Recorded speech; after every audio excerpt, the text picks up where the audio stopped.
Si Queenie karon na nasa delivery room.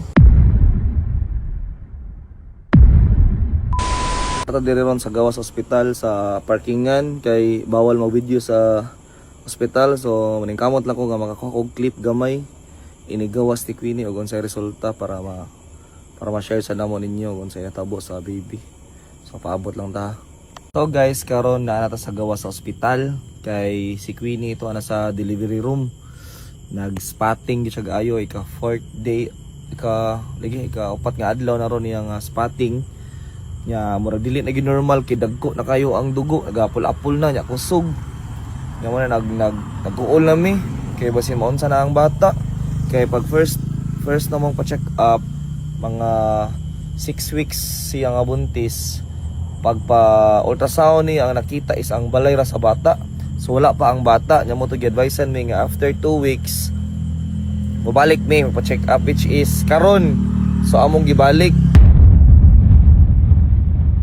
na timing sad nga ganinang buntag, bleeding na gyud siya, as in daghan na gyud guys, as in garapki na gyud siya kay mura na siya balik gidugo niya gapul-apul.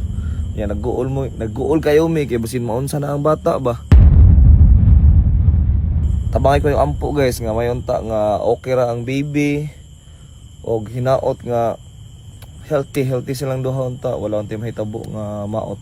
So paabot lang mo sa akong update kay dili ta pwede maka-video sa hospital. Ginoo ko, wala jud ko na himutang diri sa gawas guys. Ha? Nanas Queenie? So guys, nanas Queenie guys, mosulod sa hospital. Si Aljon dito ang ipabantay, magpatawag ko og mugawas sa delivery room. So kulbaan ako guys unsay resulta. So please lang tabangi kul kampo ninyo. Sige, maadto na ta.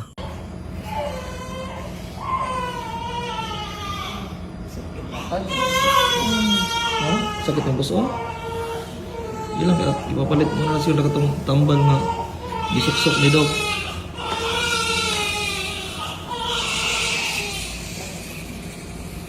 So guys, so far si Queenie papacheck up na mo na pa daw ang kanang naay inunlan sa tiyan. So moto ipapalit ko og tambal ni Doc nga pangpakapit. So isuksok sa puwerta ni Queenie, hopefully nga matabang pa, ma-okay pa ang baby. Kay good news man daw, napa daw tong kuan kana nang inunlan or murag balay-balay bitaw sa bata sa kuan sa kulbaan ko guys kay second baby yung tanin mo niya, gusto ko nga babae. So ampo ta, tamay ko ampo ninyo nga okay ra si baby. So sige, magpalit sa taog tambal para mapakapit isuksok sa puwerta ni Queenie. So guys, nakapalit na taog tambal guys, mapakapit isuksok na sa puwerta ni Queenie. Unya nigawas ko kay ngano si Queenie karon na nasa delivery room kay imbis gibutangan og papakapit guys, nag-bleeding minon siya, nabasta sa iyang nagdiaper siya karon.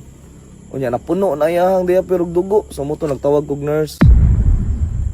Unya mo to gisud na siya sa delivery room, magpaabot ta unsay resulta adto kung sa ingon sa doktor. Pero murag dakong chance yun guys nga murag makuhaan sa bata kay murag dakuan naman itong nga dugo na hindi lang ko magsulti pero ampo lang taon-ta nga ma-okay pa.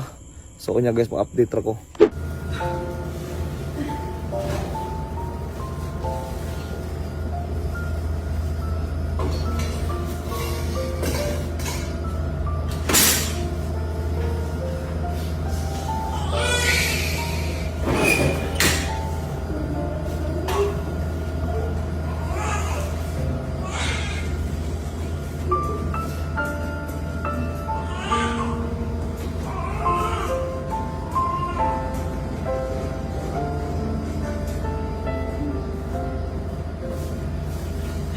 Kadyo ito na. Pakita kayo bawal sa video. Ito na orang.